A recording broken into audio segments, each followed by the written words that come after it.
Greetings, fellow test subjects. Test subject 1337 here for Aperture Gaming. They make it, we test it, you play it. And welcome to our review of Fallout 76. And wait a minute. 1, 2, 3, 4. How did I miss 72 installments of this game? I mean, how did that... Wait, hang on, what? Oh, okay. So I've just been informed that 76... there has not been 72 installments prior to this game, but given the DLC and stuff, there could have been. Anyway, yeah, so Fallout 76 is actually the name of a couple of things. First off, you play... If you're a fan of the Fallout series, you know about the Vault Dwellers. And you are in Vault number 76.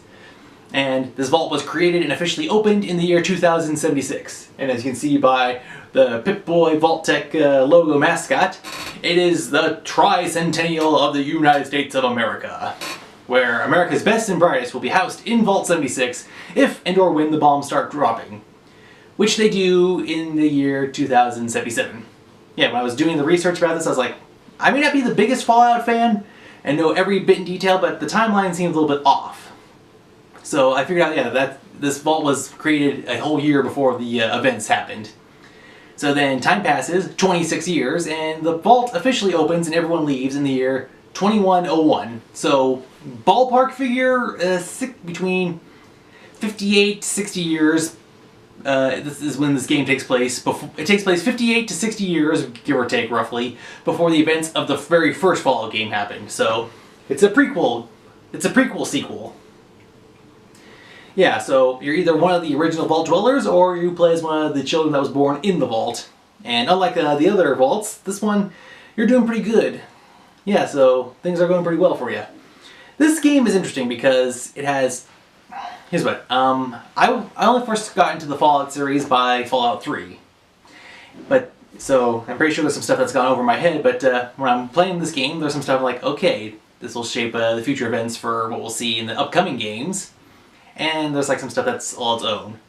And I'm pretty sure there's some, like I said, some stuff I missed. Alright, the game takes place in the post-apocalyptic future of West Virginia, which, if you couldn't tell from the announcement trailers, it's like, heh. But here's the weirdest thing. When they were showing the trailer for the game on TV, they were using the song, the Beach Boys song, Wouldn't It Be Nice? I'm like, okay. So, what does 76 have to offer? Well, down here at the bottom, you'll see it says, Internet connection and PlayStation Plus required to play. So, yeah, you need to be online for this game to play and have a PlayStation Plus membership. Now, mine is going to expire in a couple of days, but I didn't want to wait too long because this game's been out for a while and I'm a little late on the review, sorry. So, but here's what, there are 3 stages of which I've played this game because I wanted to wait to do the review. I actually got to participate in the beta. I had to keep my mouth shut about that because I was like, it's the beta, so obviously there's some issues they have to iron out. Then I got to play the main game, which also had some issues, and then after they had the first patch update, the next one will be coming sometime after this video is posted. Next week, roughly, sometime around the first week of December, 2018. So yeah, there were 3 stages of which I played the game to then figure out what it's like. If you're a fan of the Fallout series, it takes up pretty much everything from 3 and 4, especially, here's what I noticed from 4, in this game, you run around and you can create something called a camp, which is where you set up something where you can craft items, weapons, food, and I can make base elements, like you can make walls, floors, fences, turrets to defend yourself. So yeah, it did take up some elements from the 4th Fallout game. Now, they don't have in the 4th game, your character could actually speak, but they don't have that for this game. Instead, you either... And here's what, there's no NPC human characters to interact with. There's like recordings and robots and other stuff. But, so yeah, it's a little weird because one of the factors it says on the back of the box... Let's see, blah, blah, blah, blah. Let's see. The online prequel where every human you meet is a real person. Basically, all the people you meet in-game are other players. How that works out is up to you. You can either be working together as a team, or you can be the solo player killer that goes around and messes with other people's stuff. But be careful, if you do that, the game will then say, "Attention all players in the game. this character, name here, level this, located in this area and has a bounty on them. You take them down, you get their stuff. So yeah, be careful, they have a bounty system up in place. So yeah, also the Pip-Boy, the bat system has been tweaked for this game.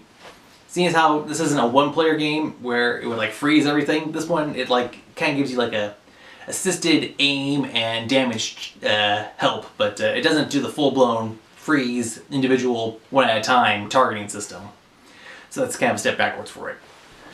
Also, when I was playing it, there was one area that I was in where I saw a tire swing hanging from nowhere. Like I saw the string go up, but the branch was gone. So there are some visual issues, graphic-wise. The game, yeah, so there's pros and cons to this game. And, of course, this being the modern day and age, there'd be the microtransaction store. Now, fortunately, you don't have to pay real money to get the Atom points. You do it by either completing daily objectives, weekly objectives, or just general objectives, like blow up 300 of this category, or collect 20 of this item, or take a photo in photo mode. The cool thing was the progress I made in the beta, it did carry over into the official game. And the cool thing is, after you make your character, you can still alter your character in-game by looks and appearance. And also, if you're wearing certain outfits, if you have like armor on for your basic thing, don't worry. If you can't see the armor, it's still there. It just isn't obstructing the costumes and stuff you can craft and find in the game.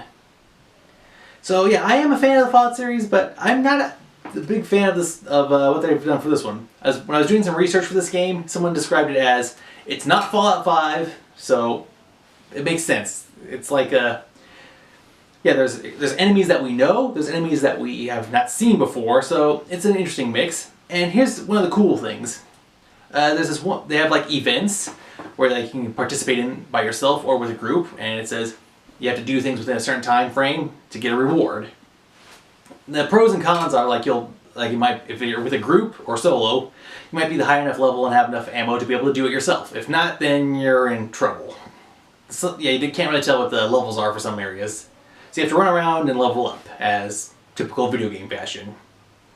One event that I did participate in was collecting the glowing ooze from lightning bugs to put into a lighthouse and summon the Mothman of West Virginia. And here's the funny thing. Obviously, the team at Bethesda, they did a lot of research because that is an actual urban myth / legend of West Virginia. It was first seen in West Virginia, November of 1966. And yeah, so I was like, holy smokes, they've done their homework.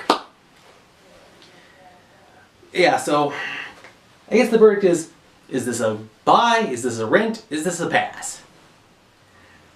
I am a fan of the Fallout series, and I did buy this, and I would say, yes, buy it, but like if you're really into the whole online multiplayer thing, then this game is for you, but there's some people that might not be. Now you might be able to go through the game and only encounter a player every once in a while, because the world is huge, because it is a giant chunk of West Virginia. But you may encounter someone every once in a while. Also, you may encounter enemies higher than you, and be like, how did I wander into this area? So, spend some time, go around, do some side stuff, do a few main things here and there, but make sure you level up properly, because otherwise the game can be very unforgiving. So what do I give? So, on a scale of 1 to 100, out of 76, let's say it gets an 85.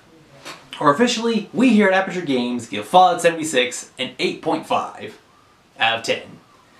It's good, but it's not the Fallout that some people would know and love, but hey, you gotta give them credit for trying something different, because they can't just make the same game over and over and over again, otherwise then we'd have that problem. I've heard the game's been getting mixed reviews of yay and nay, so we're in the yay category for this, but it just needs a little fine-tuning. Hopefully the next update will figure that out, and who knows, when my PlayStation Plus membership expires, I'll see if I'm still able to play it and see what happens afterwards or not. I have a feeling I won't be able to, but that's why we do science to test this sort of thing. So we here at Aperture Labs, we want to thank our partners at Vault-Tec Industries for teaming up to help us do this review. And until next time, thank you for watching. This has been Test Subject 1337 for Aperture Gaming, saying thank you once again, and game on.